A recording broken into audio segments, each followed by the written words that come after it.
1951 টাকা বস্তা। ওই টাকায় আপনি বলতেছেন ডকুমেন্ট দেখাতে পারছেন না। কেন কোন দিব? আপনি তো পুরো রসিদটা রাখবেন।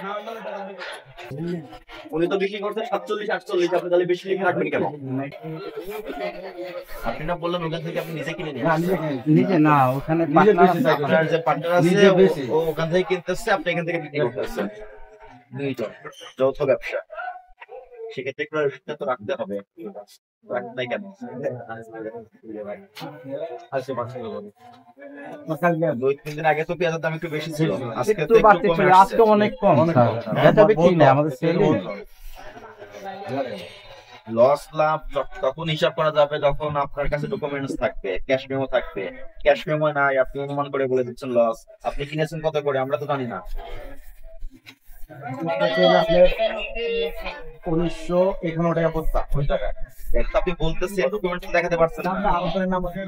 কেন কোন দিব? আপনি তো পুরো রসিদটা রাখবেন। রসিদ রাখবেন না কেন? এরপর থেকে রসিদ রাখবেন, ঠিক আছে? আর পেঁয়াজের সরবরাহে কোনো ঘাটতি আছে? না, ঘাটতি নেই। পেঁয়াজ তো কৃষকরা সব পাচার করে হচ্ছে বিক্রি করতেছে। তাই মধ্যে কবে নিয়ে আসছে পেঁয়াজ? আজকে আছে দেখি গাড়ি চালা।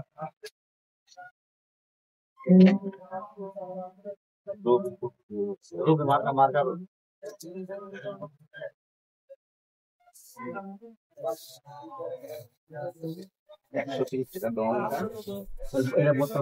130 টাকা ভাড়া খরচ আছে, গাড়ি ভাড়া।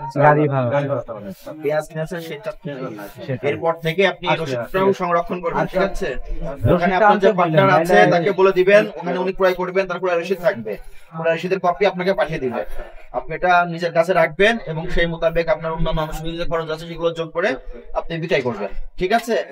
আর সেক্ষেত্রে মূল্য তালিকা প্রত্যেকদিন হালনাগাদ ইয়ে করে দেন।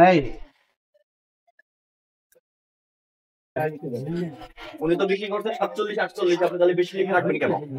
ওটা আগে ছিল আগে এটা আপনি হালনাগাদ করেন নাই, মূল্য তালিকার বোর্ড হালনাগাদ করেন নাই, আপনি করেন নাই, এটা তো অপরাধ হয়েছে, স্বীকার করেন।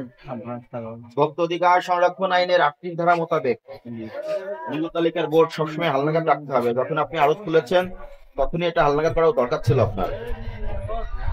মূল্য তালিকা সহজে দৃশ্যমান স্থানে লক্ষ্য প্রদর্শন না করলে 1 বছরের জেল হয়, জরিমানার বিধান আছে 50,000 টাকা অথবা উভয়দণ্ডের বিধান আছে।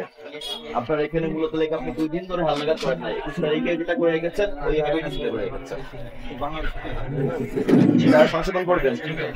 আর এই অপরাধে আপনাকে 5,000 টাকা জরিমানা করবেন। এখানে আর কিছু দাঁড়াই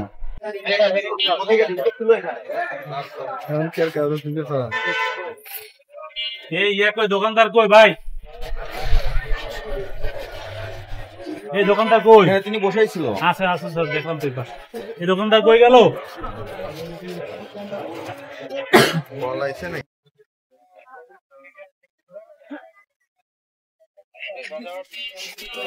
এটা কার ঘর?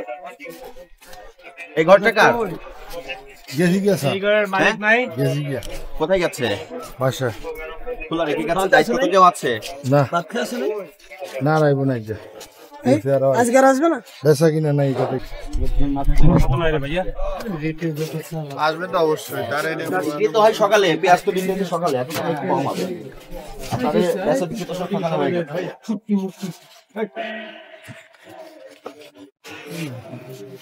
কাছাকাছি স্যার নাই, থাকলে মেমো টেমো সরাই ফেলাই মনে হয় কাছাকাছি খাইতে গেছে, নামাজ পড়ে চলে, নামাজে গেছে, নামাজ পড়ে না ওই ছেলে আবার নামাজি। কাছাকাছি থাকলে থাকলে মেমো টেমো সরাই ভাই একটু বেশি মিষ্টি লাগছে তো, একটু মার্কেটে 43 করে বিক্রি করছে, 43 টাকা করে বিক্রি হয়েছে না এখানে। এটা এখানে দিয়ে দিতে বলবেন, ঠিক আছে?